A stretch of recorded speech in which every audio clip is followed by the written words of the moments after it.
9. Freudian Revisionism. As a result, because Freud offered so little hope, he had to be followed by revisionism.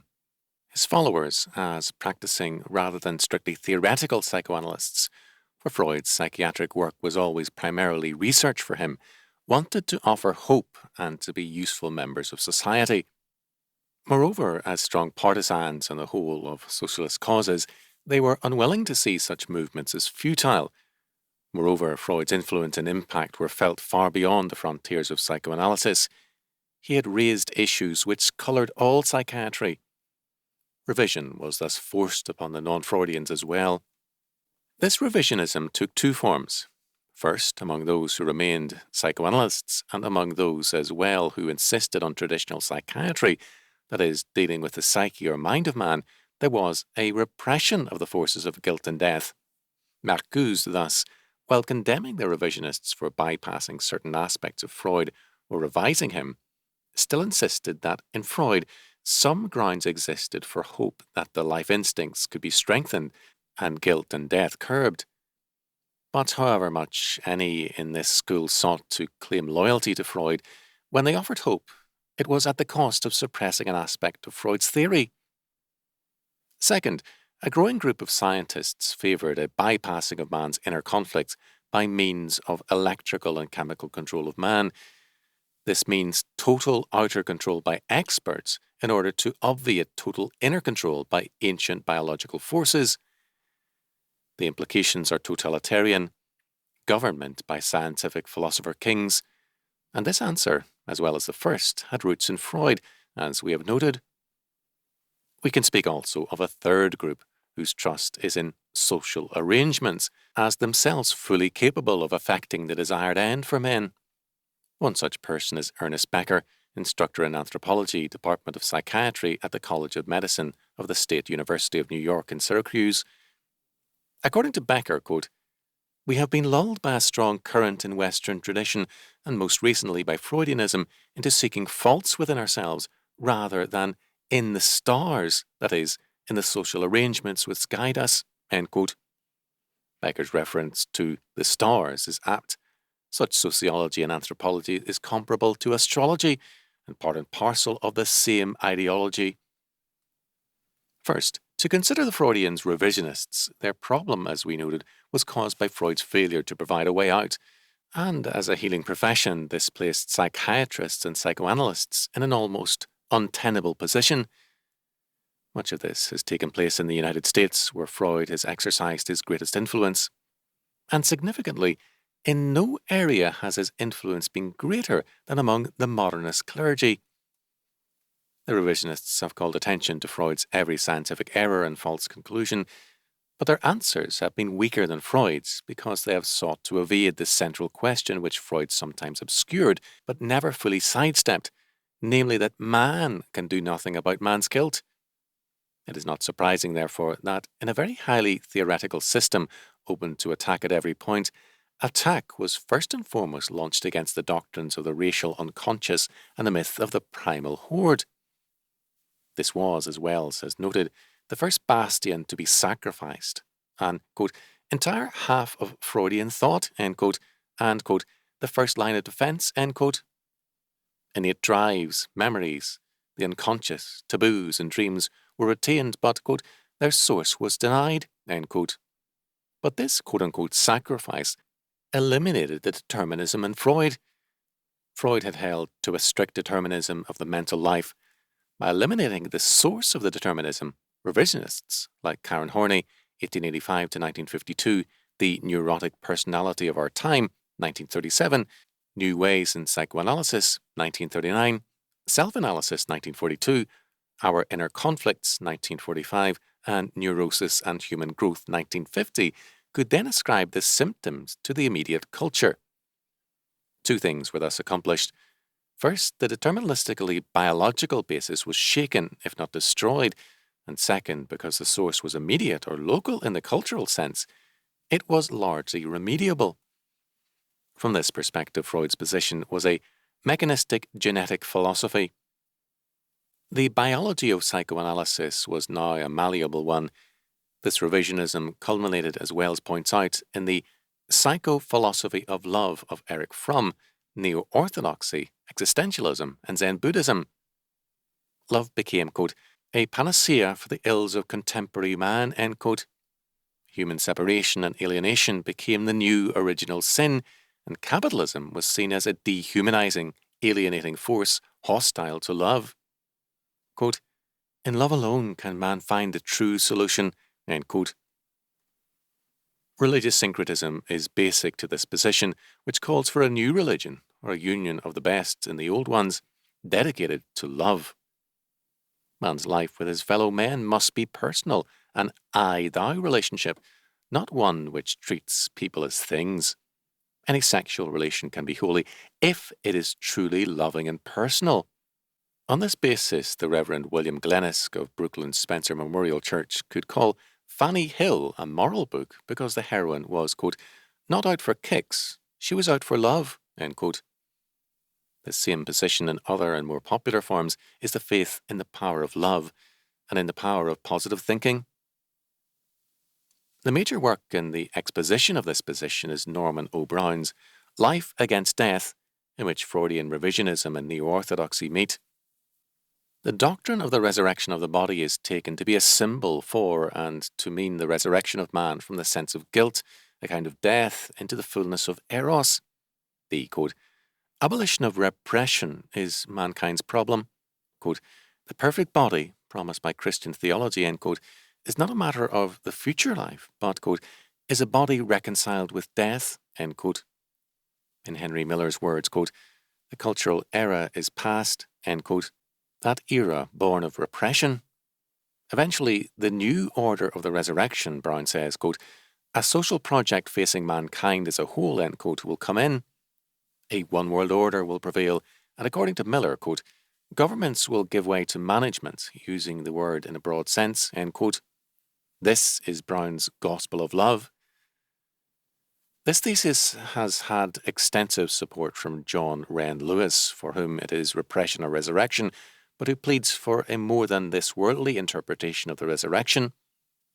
In his perspective, not law, but love should govern man, so that premarital or extramarital sexual relations are moral or immoral in terms of love, not law. This position is increasingly the new gospel of many of the major churches and their agencies. This gospel of erotic freedom is proclaimed widely from many quarters.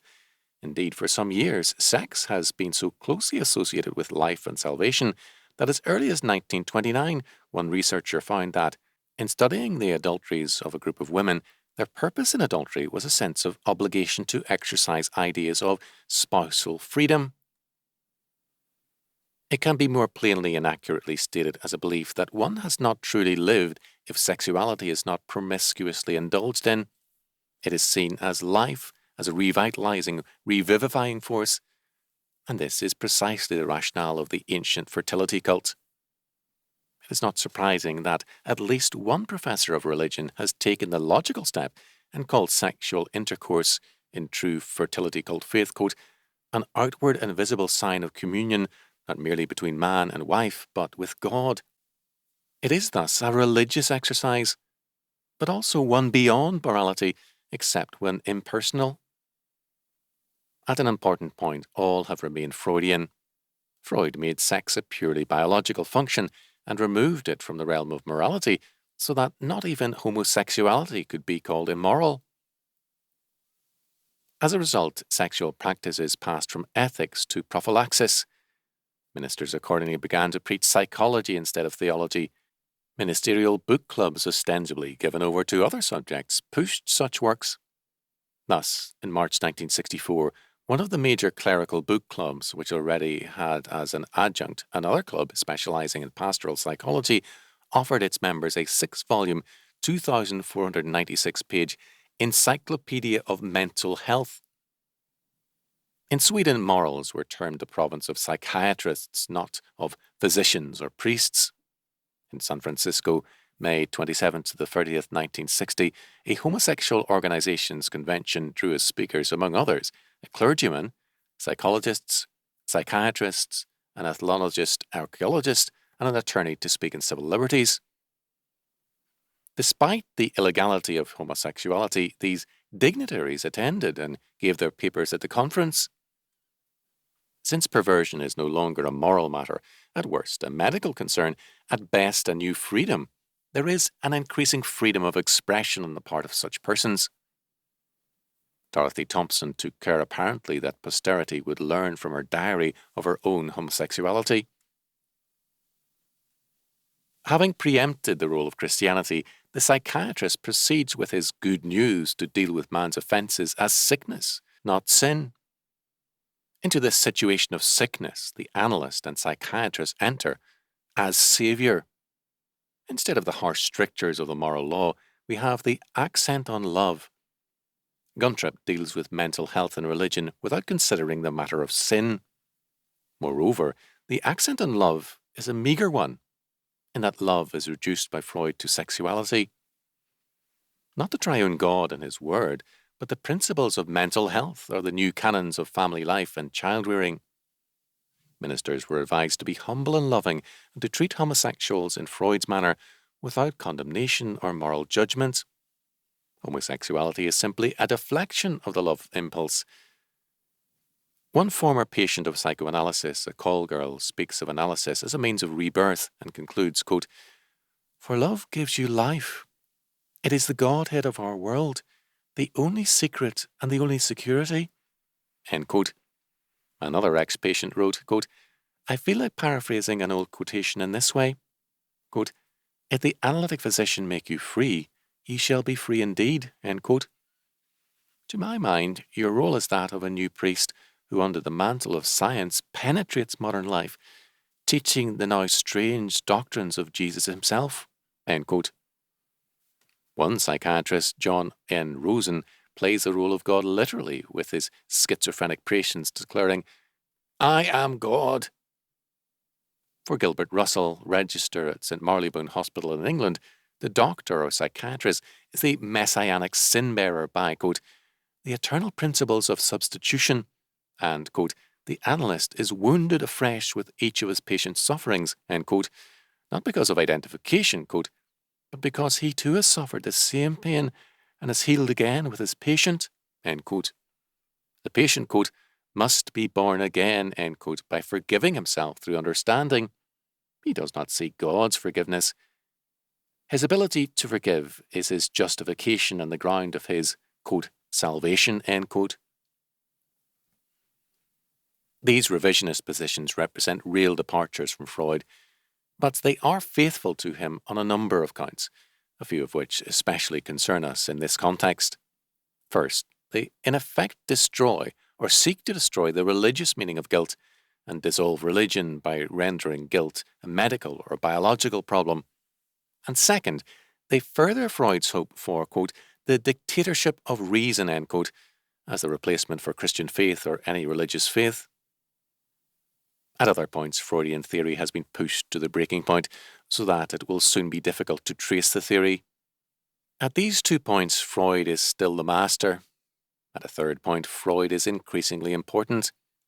In Freud's perspective, quote, "the line between health and illness melts away, and the latter becomes merely an exaggeration of the former," end quote.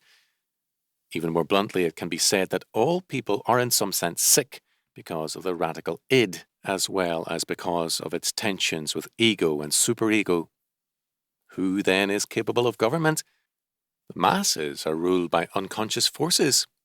For Freud, only, quote, "the dictatorship of reason," end quote, of an elite that knows itself and hence knows man, offers man even a slim hope. The evidence is extensive that the mental health experts hold this opinion. Their opponents are both sick and dangerous. For what right-thinking man could oppose the dictatorship of reason? A fourth point is also of great importance. Freud not only dissolved the line between health and sickness, but he also made perversion very close to being normality. We have seen his comments to a homosexual's mother. This is an opinion shared by his followers. In this context, immorality in any sense of violation of ultimate law is gone. Only that which is socially or personally harmful is bad. As one prominent doctor in this field has declared, what is sexually immoral? That which victimizes, that which works harm to another human being, not that which violates some completely dogmatic theory. Any perversion is thus acceptable if there is no victimizing and no physical damage, but this is not all. As we have seen, the anthropological evolutionary myth of the primal horde is the foundation of Freud's thought, which meant for him that the three basic instincts are incest, parricide, and cannibalism. This means that the, quote, stronger and freer, end quote, man's life becomes, the more radical will its will to perversion and its contempt for biblical law become. This view has been widely popularized. Thus, one periodical has stated, quote, no civilized man, Freud insisted, can be completely potent with a woman he loves. Quote, the respect for the partner that love brings always inhibits to some extent sensual pleasure. Therefore, many men are only capable of intense physical pleasure with a woman socially, morally, or aesthetically of a lower order. With women, a corresponding difficulty sometimes comes about from similar causes, end quote. Freud wrote, end quote. This passage needs the qualification that Freud was here speaking of the superego's inhibiting force, but the vitality of the sexual instinct from the id, unhampered by any superego, would still be strongest, as would the counteracting taboo with reference to incest. All perversion has been given an imprimatur of primordial power and energy. As a result, popular primitivism has seen perversion as vital and energizing, and has indulged in Freudian fantasies as a means of vitality. Thus, one such liberated man, in writing of his sexual act with a Parisian prostitute, indulged in the fantasy in the midst of it. Quote, the odd thought struck me that, if it were legal, one ought to try eating human flesh, that perhaps new sexual thrill would be derived from masticating a hunk of woman's thigh or virgin's breast, broiled lightly on either side and garnished with parsley. End quote. Freudianism thus leads to the concept of perversion as a potency pill, which it has increasingly become to many. For many more, adultery has become a milder form of rejuvenation. In every instance where Freudian concepts have permeated thought, the old fertility cult concept of revitalization and rejuvenation through a return to chaos and through Saturnalia, an overthrow of moral order, is close to the surface. The abnormal is the primitive, and the primitive is the vital. If Freud is right, then the well springs of vitality from the id, man's basic reservoir of energy, are best tapped when the repressions are defeated and incest, murder, and cannibalism prevail. At a fifth point, the revisionists have intensified a previously existing danger in Freud, the removal of personal responsibility by means of biological determinism. By making the id less a product of the racial unconscious, the primal horde myth, and more a product of the immediate culture, they have created two villains, the culture, that is capitalism, and the family. Karen Horney opened the door to this evil. With Freud, at least the guilt was remote. The superego could be blamed on church, state, and family, but the id was ages old. Now, with the revisionists, it was all immediate. Judges, teachers, social workers, and clergymen began to indulge in this quackery of blaming all the sins of the child upon the poor parents and the social structure. As a result, there has been a demand for a loving and permissive home and society. The consequence is a loss of character, and what Lapierre has seen as, quote, the subversion of the American character, end quote. We noted earlier that, while the revisionists sought to deal effectually with man's problem by means of revised Freudian theory, a second school of thought has bypassed the inner conflict by means of media of outer control of the mind, electrical and chemical. This has been both criticized and defended within psychiatry. The chemical controls gained first attention when, after World War II, the tranquilizers began to appear. Public reaction was largely favorable. Wonder-working science had found a simple means of curing insanity and for relieving the miseries of life. The popularity of tranquilizers was extensive, and they were freely prescribed and freely used for minor anxieties as well as major difficulties. Not many paid too much attention to the beliefs of some scientists, quote, that human behavior can be and ought to be controlled by scientists, end quote, who, some of them hold, quote, owe it to humanity to take charge of events and arrange things so that people behave in ways that will be for their own good, end quote. These men hope that soon psychochemicals will be developed, quote, which change and maintain human personality at any desired level, end quote. One of these psychochemicals much debated and often condemned by some scientists is LSD, whose effect is often similar to that of psychoanalysis, that is, self-acceptance. As a doctor stated it, quote, during LSD therapy, a point is reached in which the patient accepts himself completely for what he is, with a massive reduction of self-conflict and guilt, end quote. This is then another answer to the guilt problem. The power potential in a man's, quote, morning coffee would very soon destroy his and associates' belief in his sanity, end quote. In a city's water supply, such as New York or Moscow, quote, a single pound, end quote, would produce psychosis, end quote, the whole population, end quote, and make possible its occupation by any enemy. Researchers are not only working to produce psychochemicals geared for total control, but are planning in terms of it. One of the appeals of psychochemicals was that the individual himself, as he took it, enjoyed some of the same power as the scientist, that of playing God over his own life, of suppressing guilt and anxiety with a swallow and ensuring quote-unquote happiness. The scientist might devise the pills, but it was up to him to take it or leave it. In 1956, such persons faced a more chilling scientific development, quote, an industrial scientist said the time may come when humans will be equipped from infancy with enslaving, built-in electronic controls, end quote. At the National Electronics Conference at the Illinois Institute of Technology, this process was described by C.R. Schaefer, who said that it might follow another Great War. A socket would be mounted under the scalp, quote, a few months after birth, end quote, with, quote, electrodes reaching selected areas of brain tissue, end quote, and, quote, a year or two later, a miniature radio receiver and antenna plugged into the socket, end quote, and from the time on the child would be modified, quote, or completely controlled by bioelectric signals radiated from state-control transmitters, end quote. A large number of researchers are at work experimenting in this area. Yale's Dr. Jose M.R. Delgado has applied this electrical control to animals and claimed that, quote, under the influence of electrical stimulation of the brain, the cats and monkeys performed like electrical toys, end quote. For only, quote, medical purposes and techniques, end quote, there have been, we are told, quote, a few hundred deep implantations, end quote, in human subjects. We are not told of how many shallow implantations. The results indicate success, it is held.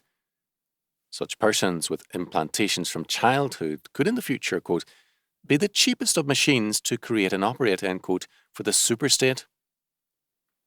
Scientists are most hopeful of the potentialities of ESB, electrical stimulation of brain, and one is quoted as saying of these and other developments in the sciences of human behavior, quote, we are just on the threshold, and where we will go, I don't know, but it is so far, so fast, that our wildest dreams are likely to be ultra-conservative, end quote. The implications are very evident. The problem of guilt is avoided. Total outer control by experts obviates the problems unnecessary because man usurps fully the jurisdiction, sovereignty, control, and predestinating power of God. It is apparent thus that the third group, whose trust is in social arrangements, differ from the first two schools only in the nature of the control of man. Man's destiny is not between himself and his creator God, but in the hands of the new creator, the social planner. The mind of man is to be bypassed, therefore, as a mere product of the stars, the social context, and man and his society subjected to that reorganization which will produce the desired social goals. There is thus no essential difference between these three schools of thought. Each is determined on playing God, and each sees man as his potential new creation. Man must be born again, not of the Holy Spirit, but of the new God, the human planner. As one psychoanalyst told his patient, The therapeutic uncovering of childhood experiences had as its goal the recreation of the child. Quote, "This artificial transformation into a child is one of the goals of our technique," end quote. The, quote, "final goal," end quote, according to this psychoanalyst, quote, "is to increase his responsibility over his thoughts, feelings, and actions, not to eliminate it," end quote. This responsibility is not in the biblical sense. It is not moral responsibility, but self-knowledge for, quote, "the elimination of all the childish wishes he's retained from the past," end quote. Responsibility and conscience, however, have a new frame of reference, and it is not to God. Michael Frankl has rightly termed the Freudian and modern theme, quote, "guilt and punishment," end quote. But Reef has indicated the contemporary framework of this concern in the title of an essay, quote, "The American Transference from Calvin to Freud," end quote. It has ceased to be theological and has become purely relativistic and humanistic, so that Dr. J.L. Moreno, in a study in the Nervous and Mental Disease monograph series, asked the title question, "Who shall survive 1934?" and answered that it was those who fitted into the social group so as to enable it to function at maximum security. For him, mankind is, quote, "a social and organic unity," end quote, and mental health is harmonious integration into that unity. But what of those who deny that mankind is the standard and who hold that biblical faith requires separation and division? The prophets of mental health of this religion of humanity know the answer.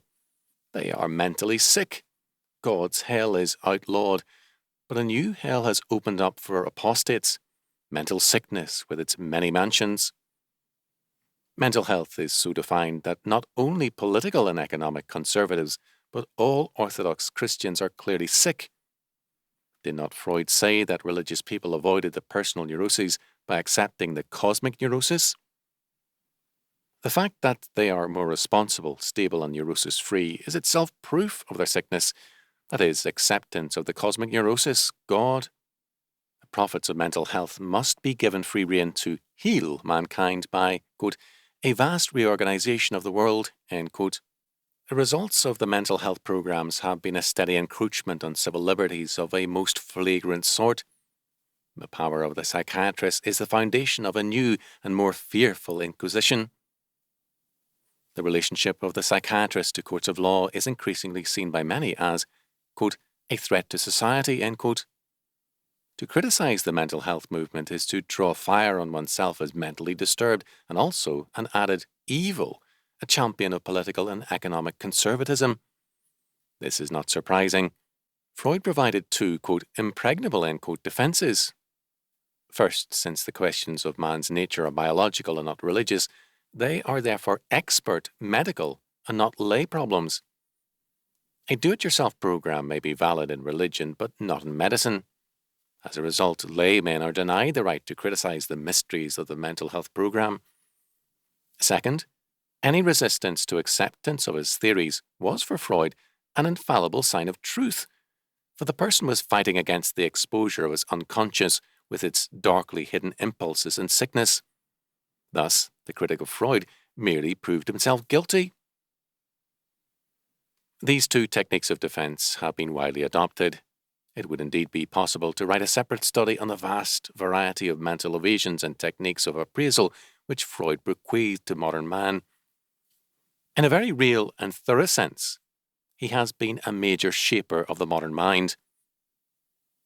But, as stated previously, Freud, while expressing Enlightenment thought, was also its culmination, an end of an age thinker. The modern era had its first stirrings with the Renaissance and came into its own with the Enlightenment. Its key concept was the centrality of autonomous man, so that man assumed the prerogatives of God. As a result, autobiography assumed a new and auspicious role. Beginning Descartes and culminating in Kant and existentialism, human thought was determinative of reality and of law, if any existed. The inner explained the outer. Freud applied this to man so that totemism and taboo are to be understood in terms of psychology, autobiography, and anthropology is reduced thereto to a great extent. Freud sometimes rebelled against the general over-evaluation of all psychic processes, end quote, seeing it as an animistic technique, as a belief in the, quote, omnipotence of thought, end quote. But on the whole, he was a part of that tradition. This exaltation of autonomous man early started the dissolution of all standards extraneous to man's will, so that all things are relative to man, whose will is the only law. Thus, Casanova could boast of his freedom and enlightenment as a Freemason, and gives the proud account of his incest with his illegitimate daughter, describing objections thereto as prejudice. In Freud, these tendencies found vocal outlet. Trilling has described Freud's position as rationalistic positivism, with overtones of romanticism that deny validity to myth or religion. Validity was by some denied to any area excepting man's will. Freud retained it for science and, quote, the dictatorship of reason, end quote, in the scientific sense. One social anthropologist has seen Freud's work as, quote, the application to individual human beings of a method of which geology had established the canon, end quote. The canon of geology he referred to represents the triumph of evolutionary hypothesis over scientific observation. It is not surprising that this anthropologist accordingly found the enlightened beliefs confirmed in research. Quote, I had been looking for a society reduced to its simplest expression. The society of the Nambiquara had been reduced to a point at which I found nothing but human beings, end quote. Thus, science itself leaves us only autonomous man. In a valueless world, science itself loses value. The result is the existentialist isolation of the individual, who now knows no law except himself and his own gratification, and then finds himself a prison house of frustration. In a book widely read by intellectuals and circulated by a book club geared to relativism, Lundin has stated, quote, I'll leave the pleasures of marriage to the gentlemen who enjoy being bossed by a withering female just because at one time many years ago they felt they couldn't get along without a daily round of sex with their body. As for me, I can dispense with any one person's body. There are so many bodies around. I'm not going to be one of those people who buy a cow just because they like to drink milk, end quote. Lundin concludes, quote, I'm the centre of my own moral universe, end quote. Quote, the decline of the individual, end quote, is a common topic of discussion. That the individual has declined is no wonder. Having made himself the ultimate law, man has reduced all being to the limited measure of his fallen will, which, as Paul noted in Romans 1:27, burns out in perversions to the destruction of man and his culture. The individual shrinks when the individual is ultimate, but measured against God's calling and the requirements of the image of God in man, he gains true stature in Christ. But relativism is indigenous to modern culture, the culture of the Enlightenment, and Marxism itself is but another form of liberal relativism. As Engels declared, quote, our dialectical philosophy abolishes all the notions of absolute and definitive truth and any absolute human conditions that correspond to them. For dialectics, nothing is definitive, absolute, or sacred. It reveals the relativity of all things, and nothing exists for it but the uninterrupted process of development and change, end quote. Stalin made clear that, quote, Marxism has no room for fixed and unchanging conclusions and formulations, valid for all times and periods. Marxism is hostile to all dogmatism, end quote. All the forces of modern theory alike point to relativism, so that, as Jean Housset has pointed out, there are, quote, two logical consequences of the modern mind, end quote. Anarchism, or, to avoid total chaos, total statism, Marxism, in the name of social efficiency. Freud, by his major contribution to the erosion of religious faith and order, has been a master architect of this modern worldview. Has the work of Freud been all loss? Intralgo found very great gains in Freud, notably, quote, that pathology is and should be basically biography, end quote. Freud has indeed, in a sense, revised, quote, ancient Semitic medicine, end quote, but this has restored, in spite of Freud, the moral life of man to the province of medicine in a Christian sense. so that a Christian concept of disease can be again developed as the answer to the problem of man and his guilt. The patient had ceased to be a person under the older science. But, quote, thanks to the work of Freud, Western pathology has begun to be anthropological. Both clinically and pathologically, the patient has come to be considered as a person, end quote. Freud tried to reduce anthropology to biology, but failed. Freud has also contributed, in spite of himself, to epistemological self-consciousness. The ideas of history are more sharply drawn, more extensively clarified, because of the relentless vigour with which he pressed his conclusions home. The Enlightenment hope he shared, he himself laid bare as empty of meaning and futile of hope. In his own fashion, he prepared the way for what Charles Hodge had called, quote, the last issue, end quote, of history, the conflict, quote, between atheism and its countless forms of Calvinism. The other system will be crushed as the half-rotten ice between two great bergs, end quote. Freud, like Nietzsche, forced man to the edge of the abyss. Modern man has been warned, and it is from within his own ranks that this warning has come. He is thus, in every respect, without excuse. This has been a Chalcedon Foundation production, produced by Grace Community School and Nicene Covenant Church, published by Ross House Books. Copyright 1965, 1973, 1978, 2006, Mark R. Rushdoony. If you enjoyed this audiobook, be sure to visit chalcedon.edu for more books and audiobooks by R.J. Rushdoony.